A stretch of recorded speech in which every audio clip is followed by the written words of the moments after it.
El conocimiento es un universo infinito de posibilidades. Y hoy más que nunca, las ciencias, las humanidades y las artes han hecho posible que esté al alcance de todos, despertando ese espíritu que nos impulsa a seguir siendo curiosos, creativos, para investigar, liderar y trabajar en equipo, repensando el futuro y alcanzando territorios que jamás imaginamos.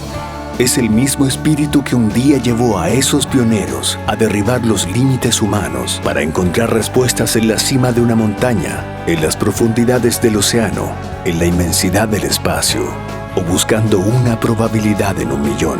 Es por esto que estamos en búsqueda constante de la excelencia, comprometidos con la formación de profesionales líderes y emprendedores que trabajan cada día por mejorar la calidad de vida de las personas.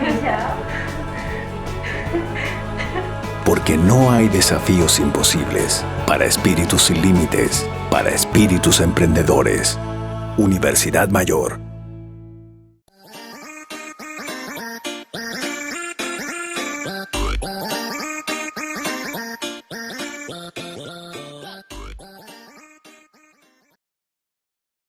Ya, ahora sí. Bueno, bienvenidos. Se nos había quedado el micrófono prendido, pero no importa. Ya, ahí vieron cuál era el problema, pero no importa, seguimos. Hoy día vamos a tratar entonces el Estado de Derecho. Si sé que quedó el micrófono abierto. Son cosas que pasan cuando estamos al aire, pero bueno. Será. Ya, vamos a tratar entonces el Estado de Derecho en Chile, con esta iniciación un poco extraña que tuvimos.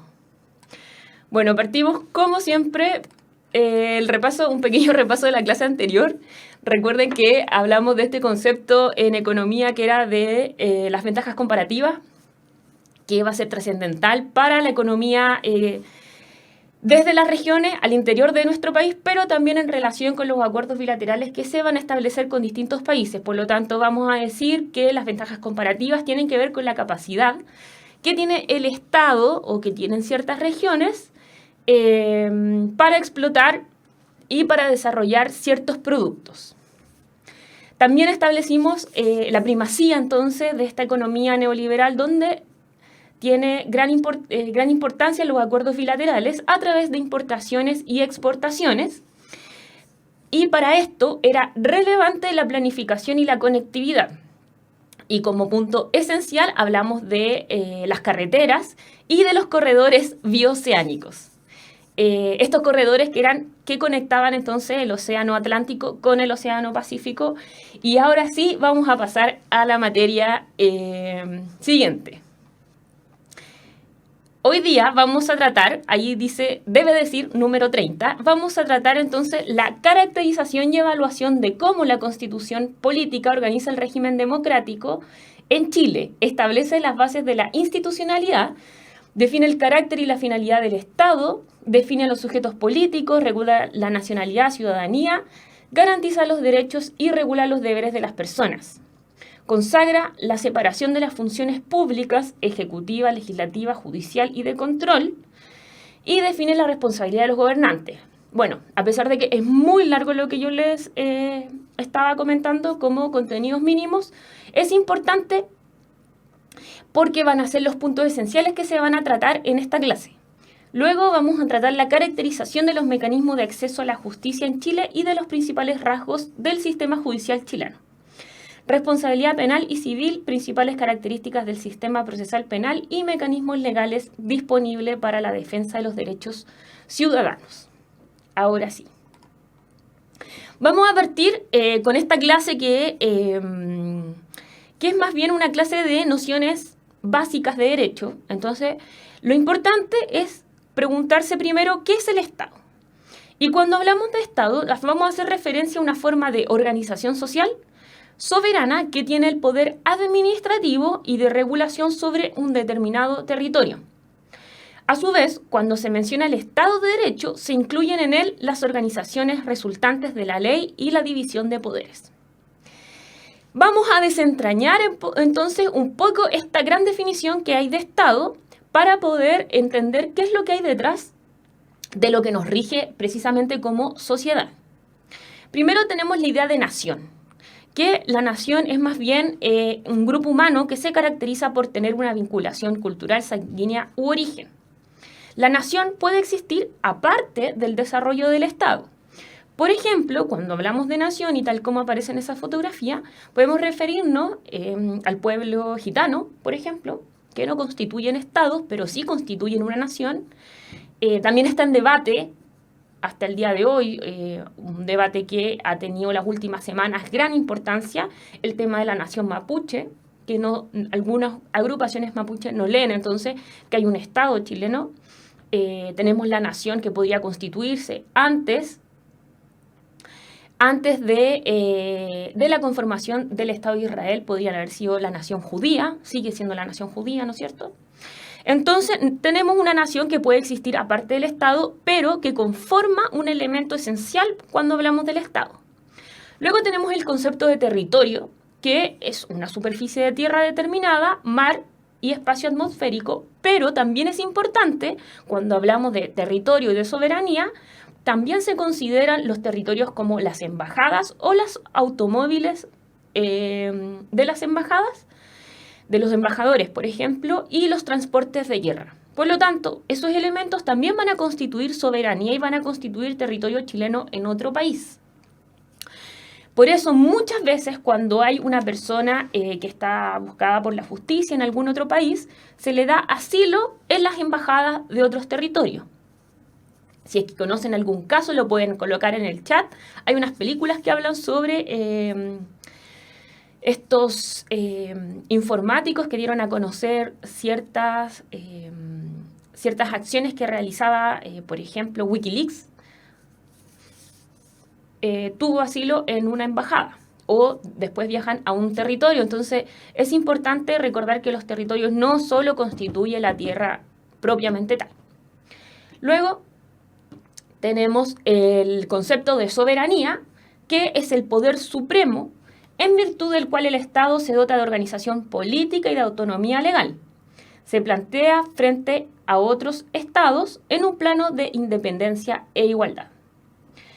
Entonces, por ejemplo, la soberanía no solo constituye un elemento hacia otros países, hacia el exterior, o sea, conformar la soberanía chilena, sino que también la soberanía es esa capacidad que se plantea en torno al poder soberano dentro del Estado.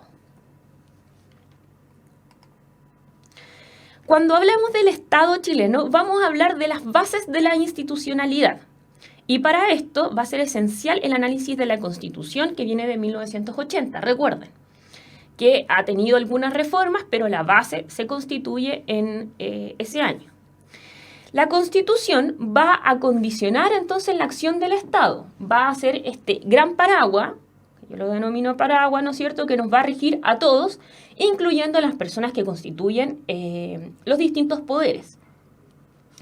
Las bases de la institucionalidad, entonces, podemos hablar de este concepto que tiene gran importancia y que muchas veces lo vamos a probablemente encontrar en preguntas PSU, que es el Estado de Derecho. ¿Qué constituye este concepto entonces? Es el Estado de Derecho por la que las autoridades que los gobiernan están limitadas estrictamente en un marco jurídico supremo que aceptan y al que se someten en sus formas y contenidos. El Estado de Derecho tiene que ver con que no cualquier persona y no las autoridades pueden realizar acciones que les convengan o que quieran realizar, sino que todo va a estar en un marco regulado bajo la idea de la Constitución, ¿no es cierto?, y de los marcos legales del Estado. Y por otra parte, una de las bases de la institucionalidad fundamental es la separación de los poderes del Estado para no caer, obviamente, en los totalitarismos, en las dictaduras, etc. Los valores fundamentales de la Constitución, o sea, las bases nuevamente de la Constitución, van a ser principalmente los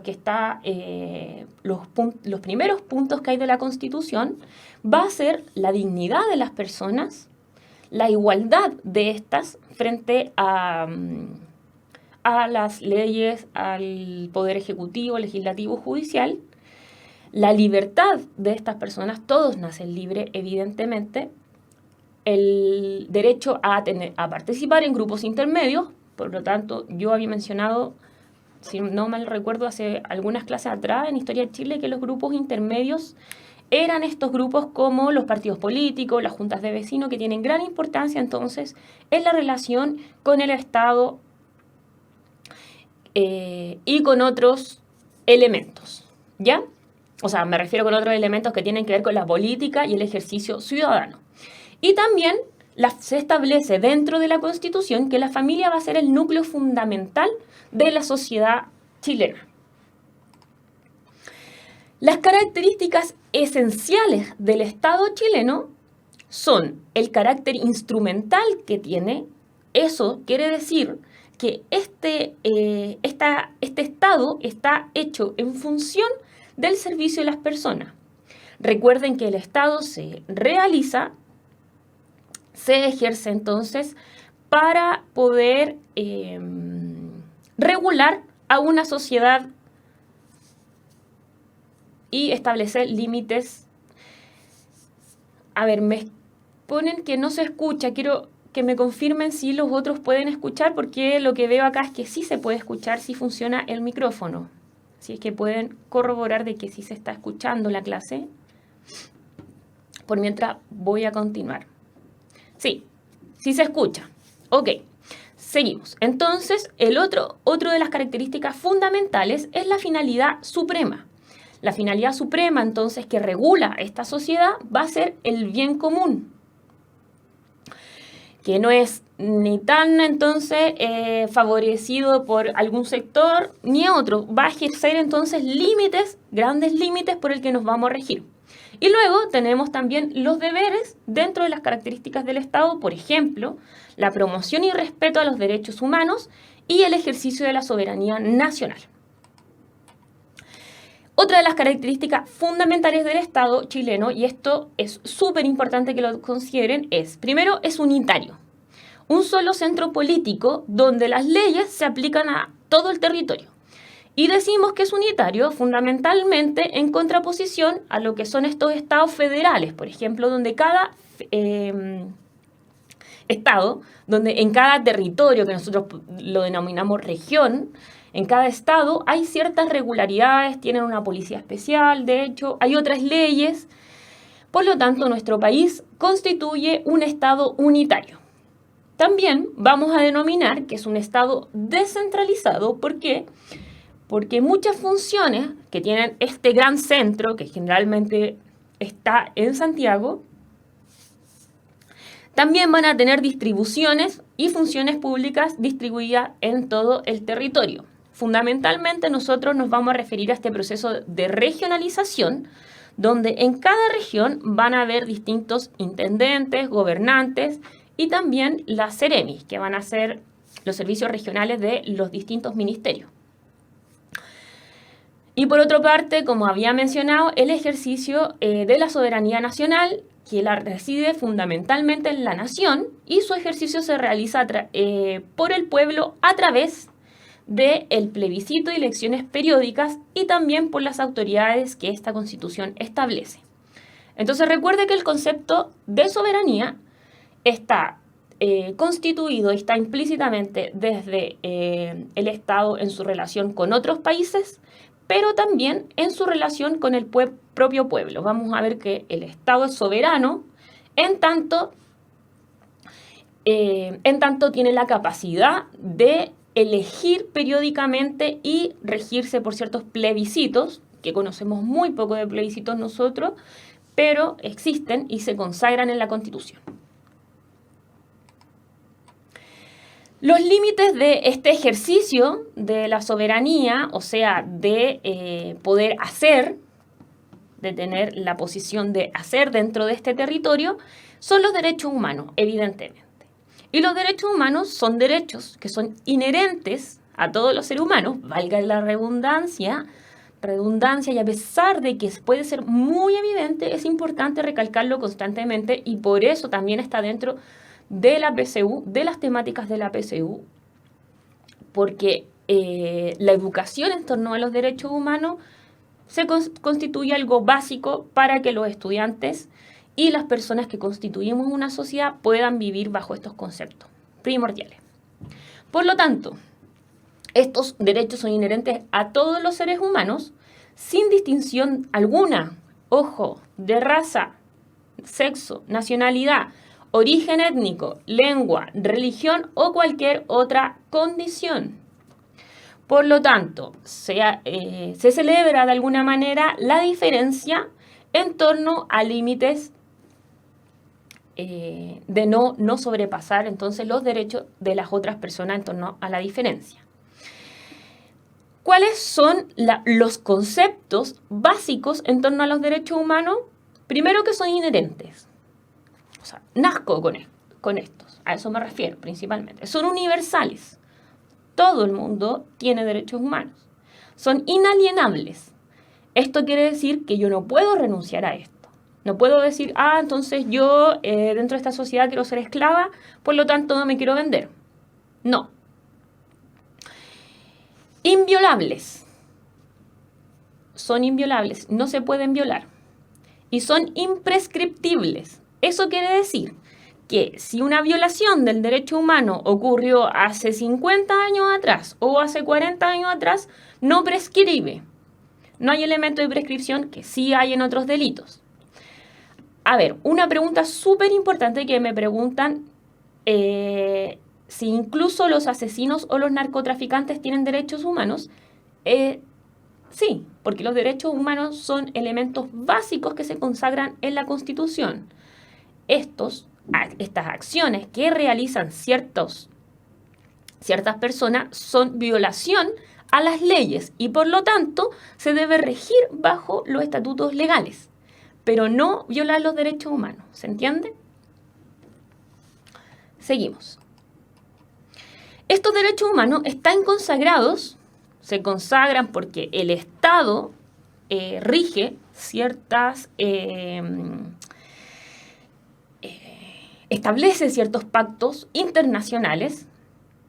Por ejemplo, el Pacto Internacional de Derechos Civiles y Políticos, que se firma y se ratifica con la Asamblea General de la ONU en 1966, el Pacto Internacional de Derechos Económicos, Sociales y Culturales de la ONU en 1969, y el Pacto Internacional de Derechos Económicos, Sociales y Culturales, que es el Pacto de San José de Costa Rica de 1991. Ahí yo puse un dibujo que de alguna manera lo que hace es debatir respecto de los derechos humanos, porque si se fijan, en el 66 y en el 69 se firmaron pactos de derechos humanos, pero precisamente fue en el periodo del golpe de Estado y el régimen militar donde se violan los derechos humanos. Otro de los elementos que va a ser fundamental para entender el Estado chileno es la separación de poderes. Esta va a ser una base de la República, donde lo que va a hacer va a limitar el accionar de los poderes. Esto hace que no se caigan, nuevamente digo, no exista las dictaduras, los totalitarismos, etcétera, y que se crea la República y la separación de los poderes, principalmente en este hecho histórico que nosotros conocemos como la Revolución Francesa, donde se establecen entonces y se debate en torno a cómo constituir un Estado donde participen todos o gran parte de la sociedad. Hablamos entonces de el poder ejecutivo, que va a ser el poder del presidente, principalmente. Nosotros representamos la figura del presidente, de los ministros, etc. El poder legislativo, la Cámara de Diputados, la Cámara de Senadores, y el poder judicial, que es lo que nosotros conocemos entonces como los tribunales de justicia o las leyes. El poder ejecutivo en nuestro país se fundamenta en dos puntos, que es su función política y su función administrativa del Estado, ¿ya? El presidente, en la actualidad, tiene 4 años sin derecho a reelección, dura 4 años sin derecho a reelección y debe cumplir ciertas condiciones básicas: poseer nacionalidad chilena, tener cumplido los 35 años de edad y ser ciudadano con derecho a sufragio. En el Poder Legislativo nosotros tenemos un Congreso que es una cámara, un Congreso Nacional que es bicameral, que hay dos cámaras, la Cámara de Diputados o baja y la Cámara de Senadores o alta. En las diputados, uno de los principales roles es fiscalizar los actos del gobierno y declarar si han o no lugar las acusaciones constitucionales que formulen sus miembros en contra de las autoridades del Estado. También, obviamente, aprobar o desaprobar leyes. Y como segundo, los senadores es conocer de las acusaciones que la Cámara de Diputados entablen contra las autoridades del Estado, decidir si han o no ha lugar las acciones judiciales que cualquier persona pretenda iniciar en contra de algún ministro de Estado y conocer de las contiendas de competencia que se susciten entre las autoridades del gobierno y los tribunales superiores de justicia. Por lo tanto, aparte de aprobar o desaprobar leyes, que es uno de los elementos relevantes que tiene la primera tarea del Poder Legislativo, también tiene este rol de fiscalización entre estos tres poderes. También está el Poder Judicial, que tiene la facultad de conocer las causas civiles y criminales, de resolverlas y de hacerlas ejecutar en el juzgado. Pertenece exclusivamente a los tribunales establecidos por la ley. Entonces, las leyes que se aprueban o se desaprueban en el Congreso, que sean criminales o civiles, se van a llevar a cabo en el Poder Judicial. Los poderes, es importante destacar que los poderes no tienen o no pueden incidir en uno u otro. Cuando hablamos del Poder Judicial, vamos a establecer ciertas jerarquías, cierto juzgado y corte de apelaciones. Una de las principales, de la que está más alta, es la Corte Suprema de Justicia, que se constituye por 21 miembros y va a ser quien va a definir estos miembros, el presidente, con un acuerdo del Senado, pero que esto va a ser en base a sujetos que propone la Corte.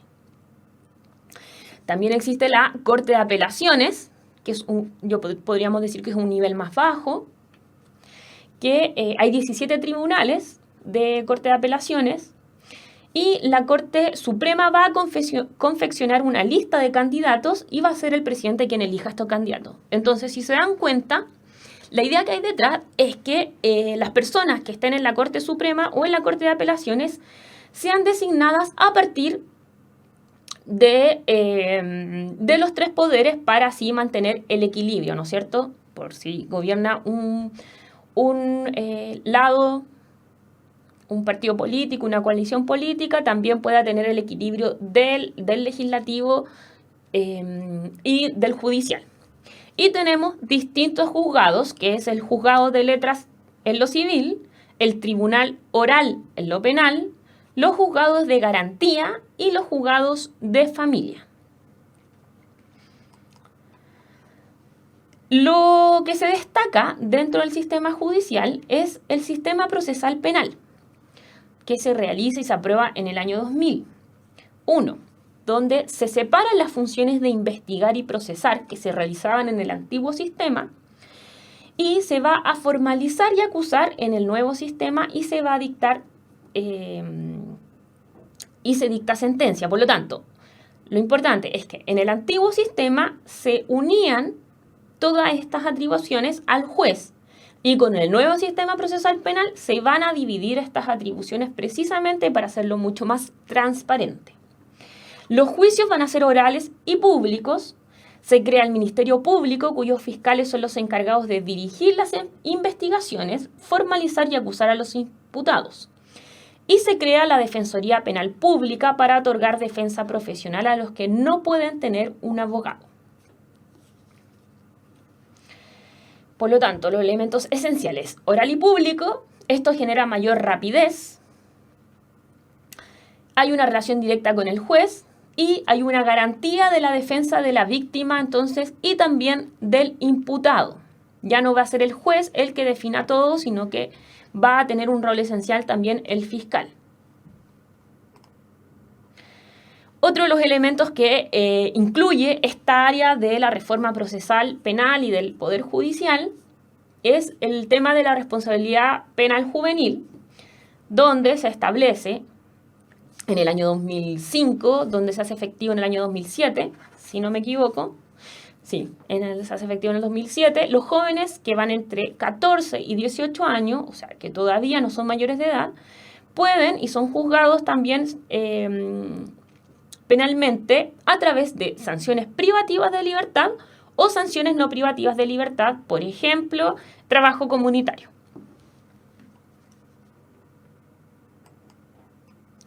Todo lo que nosotros hemos hablado respecto del Estado, de los poderes, de cómo llevar a cabo, de los conceptos básicos, soberanía, poder judicial, los mismos parlamentarios que trabajan en la Cámara de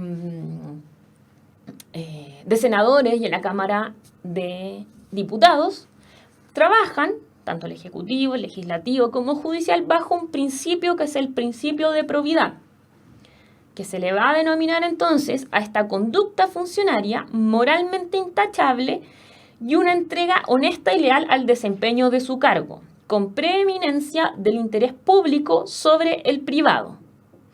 Este es un principio, chiquillos, que tengan consideración, por el cual debiesen o deberían trabajar, o trabajan, los funcionarios públicos y las autoridades que están trabajando en estos distintos poderes. Es importante también que ustedes logren identificar y se acuerden al tiro del principio de probidad, y muchas veces también todo lo que yo he nombrado aparece en las noticias. Entonces, lean, vean noticias, porque eso va a ser fundamental para que ustedes puedan comprender y relacionarla con la materia de la PSU también. Y como hay un principio de probidad, también hay órganos de control, o sea que van a decir, bueno, pero nosotros necesitamos controlar el ejercicio que se realiza. Van a haber órganos de control económicamente. Nosotros tenemos que van a controlar, van a establecer ciertas características básicas como el Banco Central, pero los órganos de control precisamente para el Poder Ejecutivo, Legislativo y Judicial va a ser el Tribunal Constitucional y la Contraloría General de la República. El Tribunal Constitucional estuvo muy en las noticias, en la palestra, hace algún tiempo atrás cuando se aprobó el aborto. No sé si recuerdan.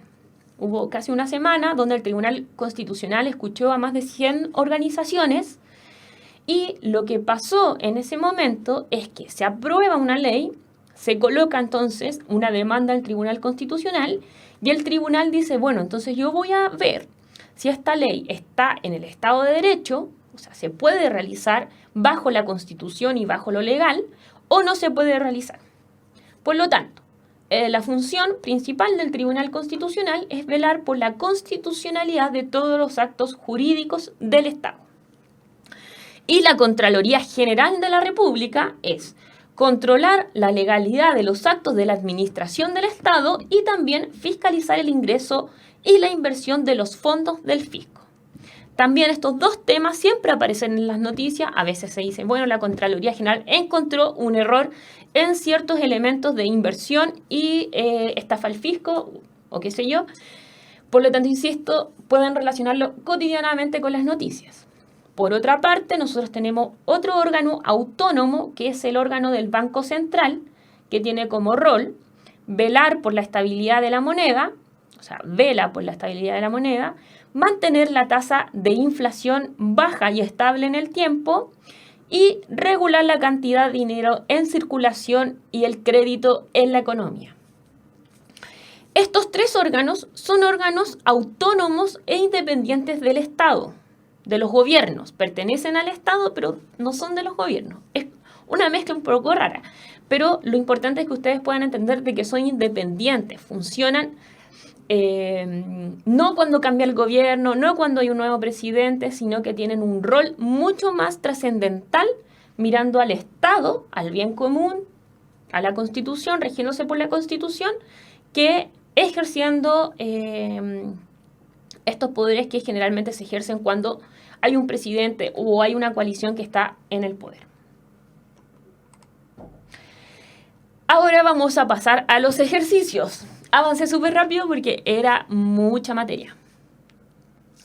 Pero vamos a pasar a los ejercicios que no son muchos porque quiero que vayan anotando las preguntas que tienen respecto de la materia, que me imagino que deben ser muchas porque han ido escribiendo y colocando comentarios. Primero, entonces, en la República de Chile rige un Estado de Derecho, lo que implica que sus instituciones y autoridades se ajustan a la legislación vigente y que las relaciones entre los poderes del Estado se encuentran reguladas por la Constitución política. En Chile, según la Constitución vigente, es correcto señalar que a. Las sentencias judiciales pueden ser rechazadas por las autoridades políticas o legislativas. B. Los tribunales de justicia pueden remover a su cargo al presidente de la República. C. Los miembros de la Corte Suprema y de la Corte de Apelaciones son nombrados por el Poder Legislativo. D. El presidente de la República puede ser juzgado por los tribunales de justicia mientras dura su mandato. Y E. La Cámara de Diputados tiene la facultad de acusar constitucionalmente a integrantes del Poder Ejecutivo. Recuerden que yo siempre les recomiendo, cuando van a responder las preguntas, tapar el chat para que puedan responderlas sin influirse por los compañeros.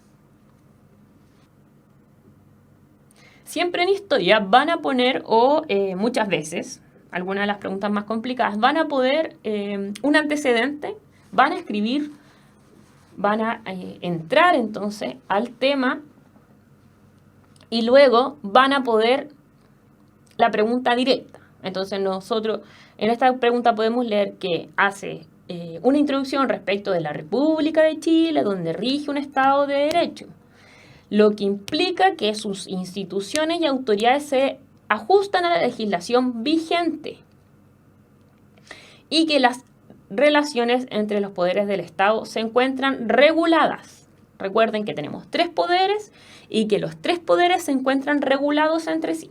Se encuentran regulados. En Chile, según la Constitución vigente, es correcto señalar que correcta es la E.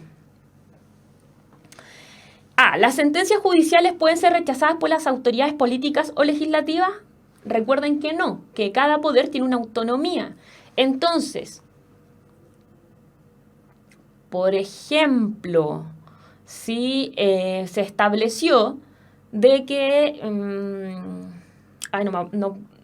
dar un ejemplo... Bueno, de que persona X robó un auto y está sentenciado, qué sé yo, a 1 año de presidio, no puede el Estado, no puede un ministro o un presidente decir, no, yo quiero que lo dejen libre. Eso está consagrado por la ley, no debiese ser así, insisto. ¿Ya? No es... eso es violar, entonces, el Estado de Derecho. B. Los tribunales de justicia pueden remover de su cargo al presidente de la República. Es lo mismo. Los tribunales de justicia no pueden remover al presidente de la República porque cada poder es autónomo por sí mismo. Los miembros de la Corte Suprema y de la Corte de Apelaciones son nombrados por el Poder Legislativo. Recordemos que yo les había dicho que la Corte Suprema y la Corte de Apelaciones tienen que mantener entonces una cierta equidad. Por lo tanto, son algunos designados por el Poder Ejecutivo, pero en base a ternas ya propuestas, en base a ternas de las Cortes y acordando también en la Corte Suprema, se acuerda en conjunto con el Poder Legislativo. D. El presidente de la República puede ser juzgado por los tribunales de justicia mientras dura su mandato. No puede ser juzgados por los tribunales de justicia. recuerden que todas las personas que tienen, los parlamentarios, los ministros, el presidente, tienen fuero. Entonces, lo que hay que hacer es, generalmente, hay que desaforar a estas autoridades, ¿ya? No estoy segura si el presidente se puede desaforar, pero me imagino que sí. Ahora, la pregunta, independiente de que si se pueda o no se pueda desaforar, el presidente de la República no puede ser juzgado por los tribunales de justicia, porque es una autoridad dentro del Estado. Por lo tanto, la alternativa correcta es la E, donde la Cámara de Diputados tiene la facultad de acusar constitucionalmente a integrantes del Poder Ejecutivo. Y nuevamente, si nosotros vemos en las noticias, nos vamos a dar cuenta que ha estado en debate respecto de las causas y de los temas, por ejemplo, del Sename, que se ha intentado acusar constitucionalmente, por ejemplo, a la ministra de Justicia, ¿ya? También hace algunos años atrás se acusó constitucionalmente a la ministra de Educación y se destituyó. También revísenlo. La segunda dice: el nuevo Código Procesal Penal sustituye el antiguo sistema inquisitivo, en el que el juez, previo a acusar, conduce una investigación eminentemente escrita y sin mayor contacto por las partes. Por uno acusatorio, el juez, en una audiencia oral, escucha a un fiscal investigador y acusador, a un defensor del acusado, antes de dar su fallo. La idea es que esta nueva justicia siga los modelos existentes en otros países, donde la administración de justicia penal es mucho más rápida. Los acusados y víctimas de delitos cuentan con derechos explícitos y las causas no se acumulan por la propia naturaleza de su condición. El texto anterior hace referencia a la reforma procesal penal, que comenzó a funcionar el año 2000. Entre los principios básicos que motivaron la realización de esta reforma se encuentran 1. Agilizar los procesos judiciales, simplificando los mecanismos para el litigio. 2. Aumentar la imparcialidad al separar la función acusatoria de la sancionadora. 3. Garantizar la defensoría para los acusados. A. Solo 1. B. Solo 2. D. No, C. Solo 1 y 2. D. Solo 2 y 3. Y E. 1, 2 y 3. Entonces, nuevamente nosotros tenemos esta pregunta que tiene una gran introducción respecto del Código Procesal Penal que nos puede ayudar a responder esta pregunta. Recuerden que solamente nos podrían preguntar por la reforma procesal penal, pero nos dan toda esta introducción, lo que también hace también que nosotros nos podamos demorar más y digamos, esta pregunta es larga, pero la verdad es que no es tan larga. Va directo al callo, como se dice popularmente.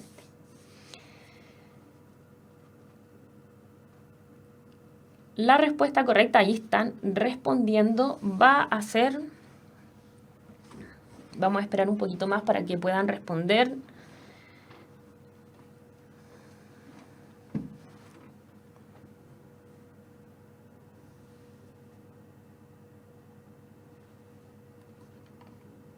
La E.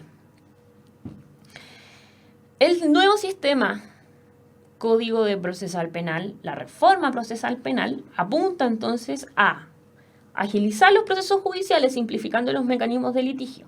Antes eran escritos, por lo tanto se demoraban una eternidad en poder solucionar un tema. Ahora son orales, son más rápidos, ¿ya? Aumenta la imparcialidad precisamente porque hay un fiscal que investiga y hay un juez. Y también va a garantizar la defensoría para los acusados, precisamente porque todos los acusados tienen derecho a tener un abogado defensor. Y ahora pasamos a la pregunta desafío auspiciada por la Universidad Mayor. Y la pregunta desafío dice la siguiente, atención. La actual Constitución Política de la República de Chile establece que, comillas, la administración del Estado será funcional y territorialmente descentralizada o desconcentrada, cierra comillas. ¿Cuál de las siguientes opciones materializa esta afirmación? A. La designación de los ministros por el presidente de la República.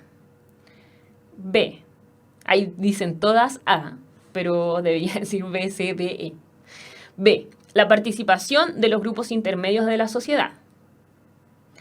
C. El establecimiento de una división del país en regiones. D. El nombramiento de intendentes y gobernadores por el Ejecutivo.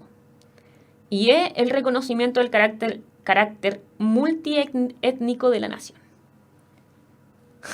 Pues nada. Sí, pues todas son A. A, B, C, D, E. La respuesta correcta es la C, la A, la C. A ver, es súper complicada esta respuesta porque también podría ser la D. Yo creo que siempre podría ser entonces la C o la D, pero hay un elemento que habla sobre principalmente que el Estado va a ser funcional y territorialmente descentralizada. Por lo tanto, yo cuando analizo que está descentralizada, digo que primero está descentralizada porque se dividen en regiones. Y a través de esta división en regiones es el Ejecutivo el que va a nombrar intendentes y gobernadores. Entonces, lo destacable de esta pregunta es que me pone en jerarquía ciertos elementos a través de un concepto de la Constitución política. Por lo tanto, la división del país en regiones jerárquicamente es más relevante, conlleva entonces, o sea, es más relevante en torno al nombramiento de intendentes y gobernadores por el Ejecutivo. ¿Ok? Y eso yo creo que es la gran diferencia. Ahora, esta pregunta es muy difícil porque son súper complejas, es súper complejo de dilucidar porque finalmente son muy parecidas, una cosa conlleva a la otra. Pero tiene que ver, entonces, si yo tengo dos, ver cuál, primero ver la pregunta específicamente, y segundo, dice, miren, si usted se fija, ¿cuál de las siguientes opciones materializa esta opción? Primero es la división de regiones. Y luego, ¿qué conlleva la división de regiones? Conlleva el nombramiento de intendentes y gobernadores del Ejecutivo. Y hemos terminado entonces la pregunta desafío de la Universidad Mayor. Y pasamos, estamos o'clock con la hora, pasamos con las preguntas que tienen y dudas que tengan respecto de la materia, el Estado de Derecho, etcétera. Recuerden entonces que esta materia es una materia básica de nociones de derecho principalmente, que funcionaría para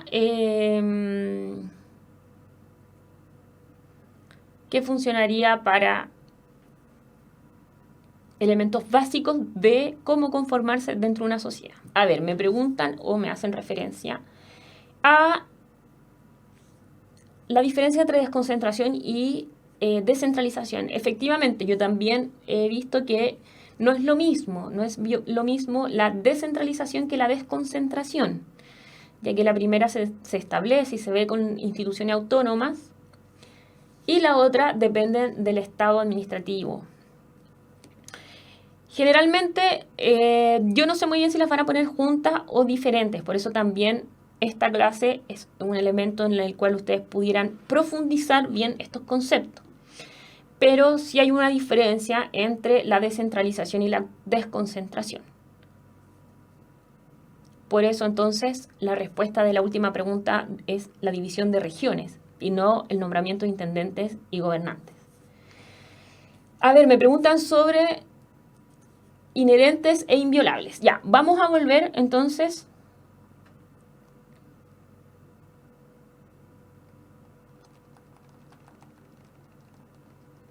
a lo que habíamos denominado acá. Inherentes es algo básico. Yo nazco con eso. Es inherente a mí. cuando dicen así como, no sé, es inherente a ti que seas feliz por la vida, no sé. Es algo con lo que todo ser humano nace, ¿ya? Y la otra, se me perdió cuál es la otra duda que tenía de inherente. Inviolable. No se puede violar, o sea, por más que sea muy obvio, insisto, por más que esto sea muy obvio, son características y son regímenes, o sea, se establecen a partir precisamente de la violación de los derechos humanos. No se pueden violar. Entonces, cuando en distintos momentos de la historia se violan, se dice, no, esto no puede ocurrir, por lo tanto, se constituyen como inviolables. ¿Por qué se dice que Chile es un sistema presidencial? Bueno, principalmente se dice porque las atribuciones que tiene el Ejecutivo son bastantes en relación a otros países, en relación a otros estados. Ya recuerden que nosotros a través de la historia también hubo un momento en que teníamos el régimen parlamentario, donde este régimen regulaba o regía más importante sobre el Ejecutivo. Entonces, en elementos tan básicos, por ejemplo, el presidente tiene el derecho de vetar una ley. Cuando se aprueba en el legislativo, el presidente puede vetar esta ley, ¿ya? Por eso se dice principalmente que el Estado, que Chile es un sistema presidencialista. ¿Qué más? Me preguntan si para la materia de la PSU hay que leerse la Constitución. No es necesario leerse la Constitución, no se la lean, de hecho, no hagan eso, no pierdan el tiempo en eso. Lean los manuales escolares, los textos escolares respecto de la Constitución. Apóyense si quieren en la Constitución, pero no es necesario que se la lean y se la aprendan de memoria. Lo importante es que ustedes puedan relevar los aspectos más relevantes de esta Constitución, ¿ya? Me preguntan sobre las mayorías absolutas, mayorías simples, quórum. A ver, después viene una clase respecto de ciudadanía. Entonces, luego de esta viene una clase de ciudadanía. Creo que no se tratan temas específicos como mayoría absoluta o mayoría simples, pero sí vamos a tratar algunos temas respecto del voto, de la participación política, etc. Entonces, la próxima semana viene este tema. Sí, mira, me preguntan sobre las divisiones del jefe de Estado y presidente, las dos funciones. Es que en algunos estados hay un primer ministro y hay un presidente, o a veces hay un rey y hay un primer ministro, que cumplen funciones distintas. Es un poco complicado, yo diría que puedan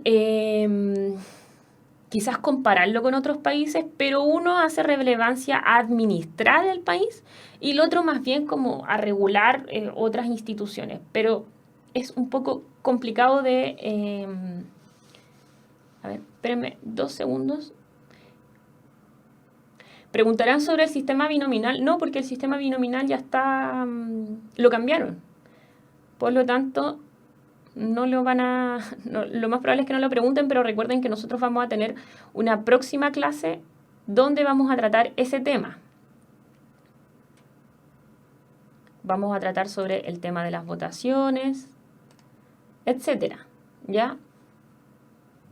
Respecto de la diferencia entre jefe de gobierno y jefe de Estado, va a depender entonces del régimen de los países. En Chile nosotros tenemos que el presidente asume el jefe de gobierno, que es aquel que ocupa entonces la presidencia del Poder Ejecutivo y se responsabiliza del gobierno de un Estado. Por otra parte, el jefe de Estado es un representante responsable del país frente a otras situaciones, frente a situaciones externas. Cuando se refieren entonces a supremacía constitucional es precisamente porque lo que nos rige a todos, no solo a los ciudadanos, sino que también a los poderes, es la Constitución y es el Estado de Derecho. Es decir, estos son los marcos legales, piénsenlo así muy en términos de dibujo. Este es el cuadrado y este es el término legal en el que nos podemos mover todos. La sociedad, las autoridades, las instituciones, los poderes, etc. Y todo eso está en función de la Constitución. De hecho, las leyes propias están en función de la Constitución. Yo no puedo hacer una ley que viole la Constitución. ¿Ok? No puedo decir, por ejemplo, voy a hacer una ley, como de nuevo, como en la historia de Chile, la ley, esta ley que se denominó la ley maldita. Yo no puedo decir, bueno, voy a hacer la ley maldita, porque finalmente lo que está haciendo es violar la misma Constitución respecto de los derechos de los grupos intermedios. Claro, en nuestro país, me pregunta sobre el Poder Ejecutivo, en nuestro país el jefe de gobierno y el jefe del Estado constituyen el mismo es que esto, por eso les digo, esto es una diferencia que tienen otros países respecto de otros regímenes, por ejemplo, federales u otros regímenes donde se constituyen diferentes roles. ¿Cambiar la Constitución es inconstitucional? Depende. Se requieren... para cambiar la Constitución puede realizarse algunas veces por plebiscito, como se realizó, por una mayoría del Parlamento, pero está muy amarrado, como se dice. Es precisamente para que esta no sea cambiada rápidamente. Lo que sí se van cambiando son los códigos o las distintas leyes.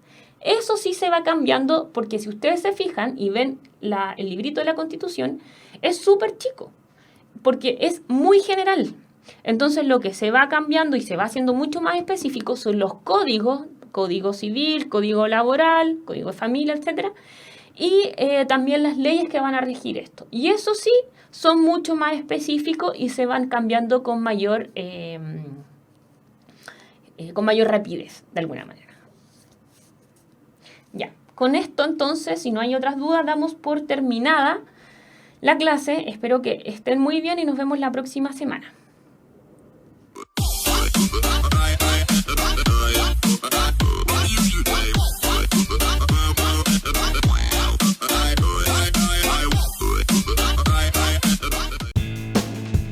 El conocimiento es un universo infinito de posibilidades. Y hoy más que nunca, las ciencias, las humanidades y las artes han hecho posible que esté al alcance de todos, despertando ese espíritu que nos impulsa a seguir siendo curiosos, creativos, para investigar, liderar y trabajar en equipo, repensando el futuro y alcanzando territorios que jamás imaginamos. Es el mismo espíritu que un día llevó a esos pioneros a derribar los límites humanos para encontrar respuestas en la cima de una montaña, en las profundidades del océano, en la inmensidad del espacio, o buscando una probabilidad en 1.000.000. Es por esto que estamos en búsqueda constante de la excelencia, comprometidos con la formación de profesionales líderes y emprendedores que trabajan cada día por mejorar la calidad de vida de las personas.